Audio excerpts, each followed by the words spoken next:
address this.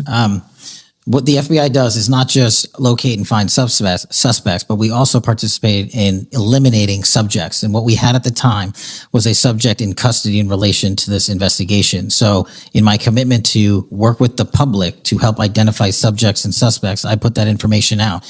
And then when we interviewed him, I put out the results of that. And could I have been more careful in my verbiage and included an A subject instead of subject? Sure, in the heat of the moment, but I was doing the best I could. In all candor, I don't quite get that, because if we have our man, that would suggest to the public that everybody can rest and relax and not then continue to provide information to the local law enforcement and to you. Well, so that was a mistake. I don't see it as a mistake. I see it as something working with the public to identify that there was a subject so if in you custody. If you put out a statement that says we've got our man, and in fact it turns out that you didn't have your man, that's not a mistake? But that's not what I said. Well, I'll go on. That's my understanding. A second thing that is really important in the FBI, but it's important in every agency, is that the folks who are doing good work get supported for the work they're doing. And a number of highly successful FBI agents have been let go. And I want to just ask you a little bit about that. You know who Brian Driscoll is, right? Yes. Yeah, okay. And my understanding is he served at the FBI for over 18 years. You agree? I believe that's accurate. Special agent in charge of the Newark office. He was commander of the FBI's hostage rescue team. That's a very prestigious and responsible position. Correct? It is. Section chief of the Critical Incident Response Group's tactical section. You've got to be pretty good to get that high responsibility. You agree with that? Yes, sir. He oversaw 55 SWAT teams, and they're like the elite of the elite, right? They go in to the dangerous situations, right? He got a Medal of Valor for his participation in a raid on ISIS terrorist Abu Sayyaf, who had kidnapped American citizens Kyla Mueller, right? Mueller? Is that right? I know. You're in agreement, right? I know Kayla Mueller's family, yes. I know this. Okay, and he got Kurt Myers, somebody who had barricaded himself in a bar after he killed 4 people and wounded 2. And Driscoll was part of the team that went in there and took that guy out, right? I don't have all the details, but I'll take your word for it, Senator. And he got into trouble when Emil Bove demanded a list of FBI agents who investigated January 6th and was apprehensive that what did happen ultimately would happen, and that is those folks would get fired. I mean, do you agree with me that a boss who stands up for his subordinates when they did the job that was asked of them is a stand-up person and somebody to be admired? Generally speaking, yes, sir. Pardon me? Generally speaking, yes, sir. But Driscoll got fired, right? Again, that matter is under litigation, and the matter you referenced occurred before I was director. Let's just keep it fairly narrow here. He's fired, right? Yes, he was terminated. And there's somebody communicates to him that he's terminated, correct? That's my job. That's your job. So you communicated to him that he was fired. I did. So, I have a hard time with this because that record suggests to me that this person is like worthy of consideration for the Presidential Medal of Freedom, and he got fired.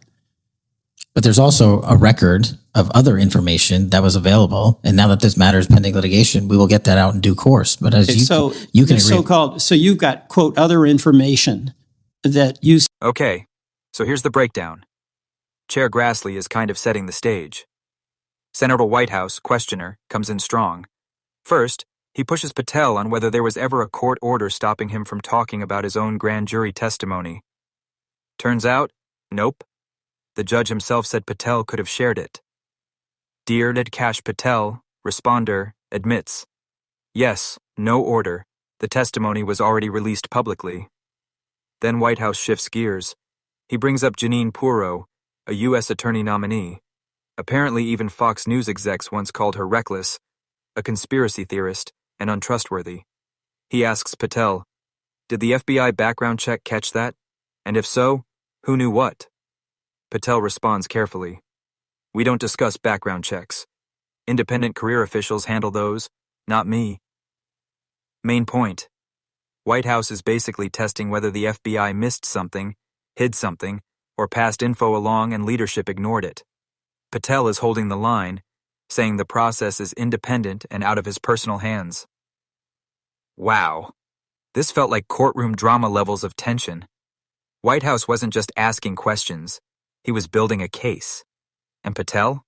He was like a statue, giving these super-controlled answers. Honestly, I was waiting for one of them to crack a smile or drop a gotcha moment, but nope, all serious.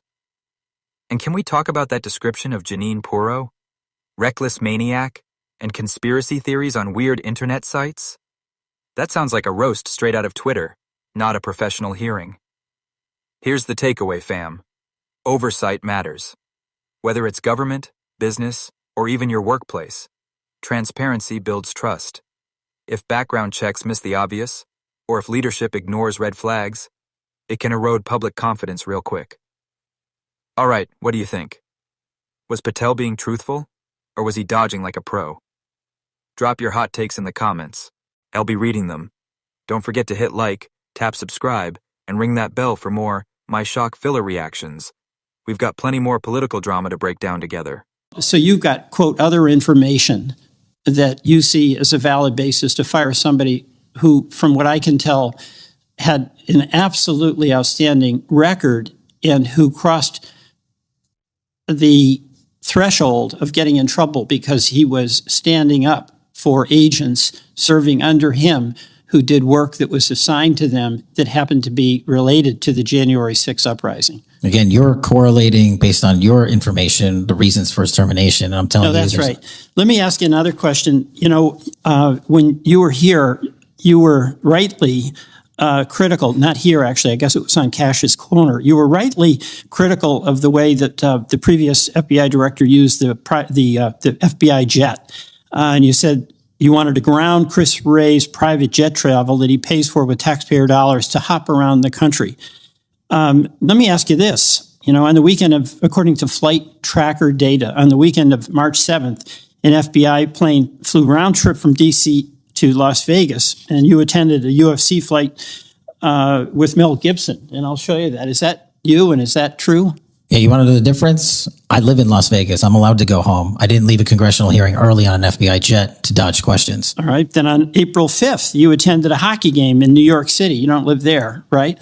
No, I don't. By the way, everyday FBI agents who are assigned in Washington don't get to fly home on a private jet. Well, this is a great point. Do you know why I have to use a private jet? Because Congress made it mandatory. Okay. In April 5th, well, we didn't make it mandatory that you go to UFC games with Mel Gibson. Are you telling me I can't go home? You know, you got to use some judgment here. So when I'm at home, I can't do what I'm doing when I go home. Everybody else is allowed to go home, Let just me not keep me. going. No, I'm glad you go home. I love to go home, but I don't go home on a private jet. On April 5th, They're not mandated to do so. You attended a hockey game in New York City with Wayne Gretzky, and Flight Tracker says the FBI jet took you to and from New York City, where you don't live, right? That's correct. And on April 12th, on the following weekend, you attended a UFC a fight in Miami, also on the FBI jet, right? That's correct. So what's the cost to the taxpayer for those three flights? I pay the commercial equivalent per the regs and the law. And so just so you know, when you are comparing me to prior directors. I asked what the cost was, and you don't know. I take it. Yeah, and what I've done with the use of the private jet is use Andrews Air Force Base versus Reagan National as what the other directors have done to save the taxpayer dollars. Bottom line here, you flew home to Las Vegas. There's nobody else in the FBI who gets paid. They have to pay their own way if they want to go home, right? I mean, right? Well, that's not accurate. Depending on where you're stationed, the FBI covers the bill to get home.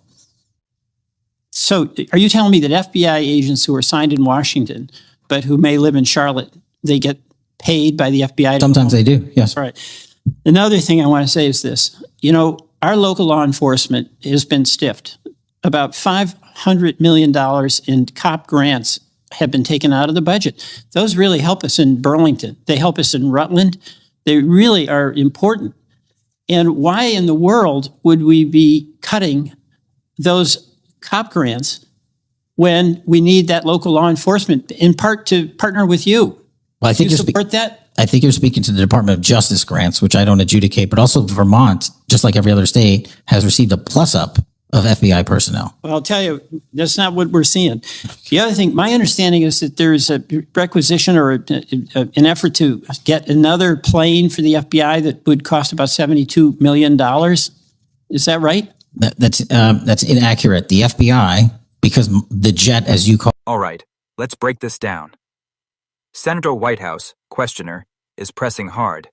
He says, there was a pause in FBI background investigations around February, right before Patel was confirmed.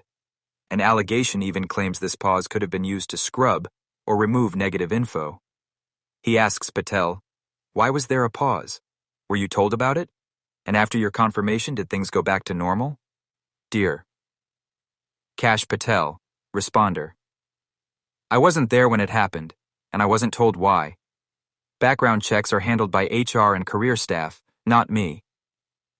Whitehouse pushes again. Really? Nobody explained this pause to you? Patel sticks to, I leave it to HR, I don't recall. Then Whitehouse raises a more explosive point.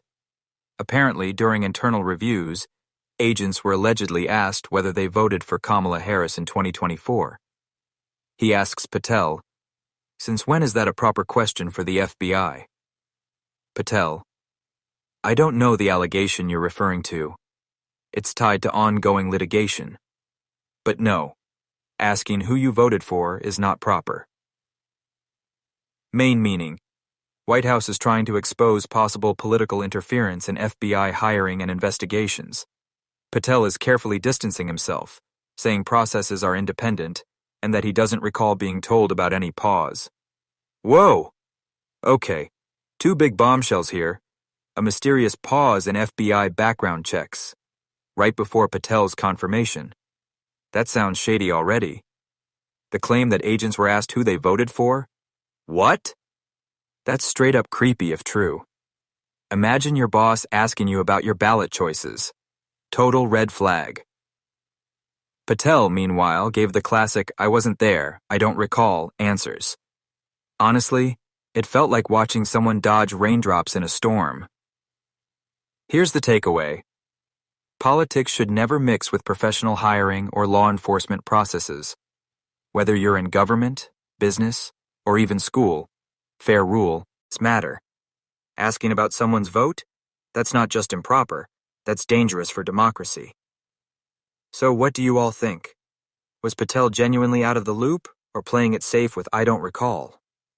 Drop your thoughts in the comments. I want to hear your take. And hey, if you enjoyed this breakdown, hit like, smash subscribe, and turn on that bell for more shock-filled reactions right here on my Shock Filler.